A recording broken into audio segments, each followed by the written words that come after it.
एक सेकंड लगता है आप लोगों का चेहरा असली लाने में सामने। मैं कह रहा हूं ना, बहुत आसान है आप लोगों का असली चेहरा सामने लाना, बहुत आसान है। समाजवादी पार्टी का खासकर कार सेवकों पर गोलियां चलाने वाले आज मंदिर मंदिर कह रहे हैं। सर आप बोल दीजिए वो विवादित ढांचा था, आपने चंदा दिया था ट्रस्ट में, तो ये आप सवाल पूछ रहे हैं आपने ट्रस्ट में कितना चंदा दिया समाजवादी पार्टी ने आपने? नहीं देखिए, नहीं क्या नहीं बोलने नहीं देंगे। नहीं मैं तो आपसे पूछ रहा हूँ आपने ट्रस्ट में कितना चंदा दिया समाजवादी पार्टी ने आपने? हाँ मैं हूँ राम का प्रवक्ता, चलिए हूँ, मैं हूँ प्रभु श्री राम का प्रवक्ता, चलिए हो मान लीजिए, जाइए मैं हूँ प्रभु श्री राम का प्रवक्ता, जाइए दे दीजिए सर्टिफिकेट, मैं हूँ प्रभु श्री राम का प्रवक्ता। 1 रुपया चंदा नहीं देंगे और चंदे पर सवाल उठाएंगे।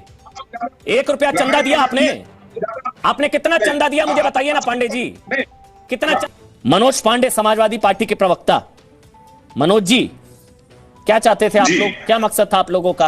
अटकाना लटकाना भटकाना, घोटाला बहाना, मंदिर निशाना, तो झूठ पकड़ा गया, सारी पोल खुल गई। अमन जी, आज जिस प्रकरण पर बहस हो रही है इसमें भगवान रामचरितमानस पर ही एक हम दोहा सुनाना चाहते हैं। बहुत कुछ इसमें आ जाएगा। झूठ ही भोजन झूठ चबैना, बोला ही मधुर बचन जिव मोरा, खाई महा अधिक हृदय कठोरा। आज ये रामचरितमानस की ये चौपाई इस पूरे प्रकरण पर एकदम सटीक बैठ रही है। देखिए मैं 2 चीजें जरूर कहना चाहूंगा। भाई समित पात्रा जी ने बात रखी, एग्रीमेंट के बारे में भी उन्होंने समझाया और बैनामा के बारे में भी समझाया। जहां तक मैं समझता हूं एग्रीमेंट एक अलग चीज है और रजिस्टर्ड बैनामा जिसे हम लोग कहते हैं वो एक अलग चीज है। एग्रीमेंट एक निश्चित अवधि के लिए आप पार्ट पेमेंट दे करके और उसकी कुल कीमत जितने में तय हुआ आप उस पर एग्रीमेंट करते हैं कि इतने वर्ष में शेष इतना पैसा दे करके हम उसका रजिस्टर्ड बैनामा करा देंगे और उसकी कुल तय हुई कीमत भी उसमें लिखी जाती है। और ये सच है कि रजिस्टर्ड बैनामा में आप उसका अधिकार नहीं पाते हैं, आप उसे केवल बाउंड करते हैं कि ये चीज आप हमें बेचेंगे और इन शर्तों पर हमें बेचने का काम करेंगे। मैं पिछले 26 मिनट से आपको मैनामा बैनामा समझा रहा हूँ, अब आपको और सफाई देने की नहीं है।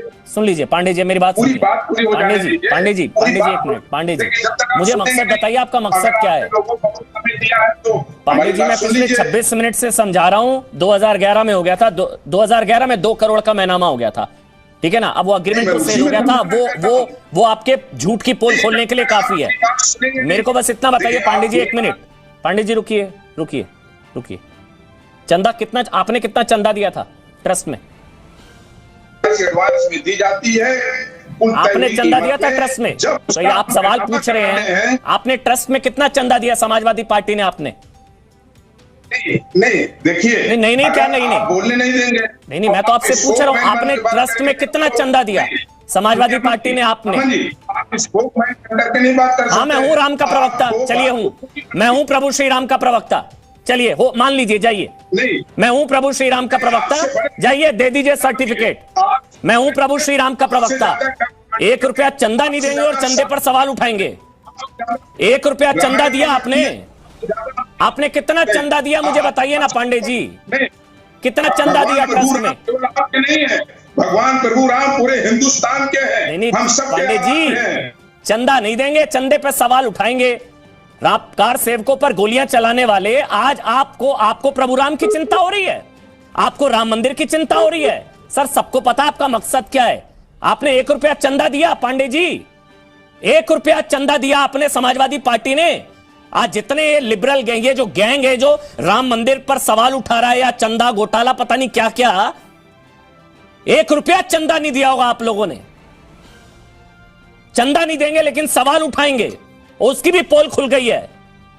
तो राम के साथ कौन धोखा कर रहा है या कौन सी साजिश हो रही है, ये पूरे देश को समझ में आ रहा है। बोलिए पांडे जी, आप बोलिए, आपको फायदा होगा, आपका वोट बैंक खुश होगा, शाबाशी देगा। बोलिए पांडे जी। माननीय सर्वोच्च न्यायालय ने वहां पर मंदिर के लिए निर्माण के लिए निर्देश किया है, हम सबने उसका स्वागत किया है।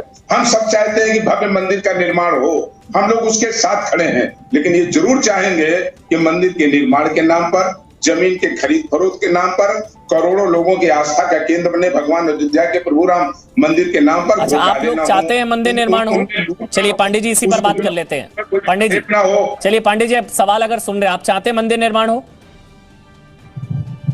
ये पूरे हिंदुस्तान के लोगों ने। ठीक है, अब एक मिनट, ऐसे बीच में नहीं कोई बोलेगा। आचार्य विक्रमादित्य, मैं ऑडियो बंद कर दूंगा, ऐसे नहीं बोलेंगे। पर्ची कटवाइए, रुक जाइए, ऐसे नहीं। हाँ पांडे जी, सर्वोच्च न्यायालय के निर्णय को स्वीकार किया, किसने मानी सर्वोच्च न्यायालय के निर्णय को स्वीकार नहीं किया? मनोज पांडे, आप चाहते हैं मंदिर निर्माण हो, राम मंदिर के पक्ष में आप शुरुआत से थे। राम जी कि पूरे हिंदुस्तान के लोगों ने मानी सर्वोच्च न्यायालय के निर्णय को सहर्ष स्वीकार किया। तो इसका मतलब आप ये भी मानते हैं कि वो बाबरी मस्जिद विवादित ढांचा था? सर्वोच्च न्यायालय के निर्णय के विरुद्ध किसी ने भी किसी कोर्ट में या कोई रिवीजन वहां पर दोबारा नहीं ठीक है, तो इसका मतलब हुआ मनोज पांडे जी, आप ये भी मानते हैं, क्योंकि आप राम भक्त हैं, बहुत बड़े राम भक्त हैं आप, और आप चाहते हैं राम मंदिर बने, तो इसका मतलब आप ये भी मानते हैं कि वो बाबरी मस्जिद विवादित ढांचा था जो मंदिर तोड़कर बनाया गया, ये भी आप मानते हैं? एक बार बोल दीजिए। अमन जी, आप अपनी बात किसी दूसरे के मुंह में मत डालिए। नहीं, आप राम भक्त हैं, अभी तो आपने बोला, आप पलटी मार रहे हैं। आप राम भक्त हैं, अभी आपने बोला मैं राम भक्त हूं, मैं चाहता हूं मंदिर निर्माण हो, तो फिर वो बाबरी मस्जिद प्रभु राम का मंदिर तोड़कर बनाई गई और वो विवादित ढांचा था, कह दीजिए ना। निर्णय आया, क्या हो गया? लोगों ने मैसेज गलत चला जाएगा वोट बैंक में। बोलिए ना पांडे जी, विवादित ढांचा था वो।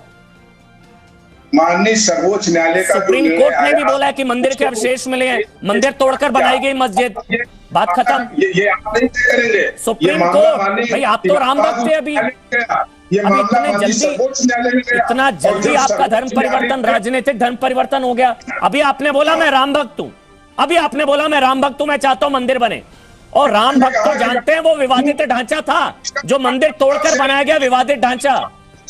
किससे नहीं चाहिए हमको इसका प्रमाण पत्र। नहीं, हम तो राम भक्त हैं, हम हमारी अपनी आस्थाएं हैं, हमारी अपनी धार्मिक भावनाएं हैं। आप लोगों का चेहरा असली लाने में सामने, मैं कह रहा हूं ना, बहुत आसान है आप लोगों का असली चेहरा सामने लाना, बहुत आसान है। समाजवादी पार्टी का खासकर कार सेवकों पर गोलियां चलाने वाले आज मंदिर कह रहे हैं। सर आप बोल दीजिए वो विवादित ढांचा था। विष्णु जैन, उसके बाद संबित मुझे मेहनत करना है, विष्णु जैन और फिर संबित पात्रा कंक्लूडिंग कमेंट, लेकिन पहले विष्णु जैन। मैं यहाँ पे समाजवादी पार्टी के प्रवक्ता को सुन रहा था। मुझे लगता है इनके पार्टी के जो सुप्रीमो है माननीय श्री मुलायम सिंह यादव जी, उन्होंने एक बयान दिया था कि कार सेवकों को गोली चलवाना जरूरी था मुसलमानों का भरोसा जीतने के लिए। ये उन्होंने अपना गुनाह एडमिट किया था, और यही आज बैठ के बात कर रहे हैं राम मंदिर के ट्रस्ट और पैसे और चंदे के लिए।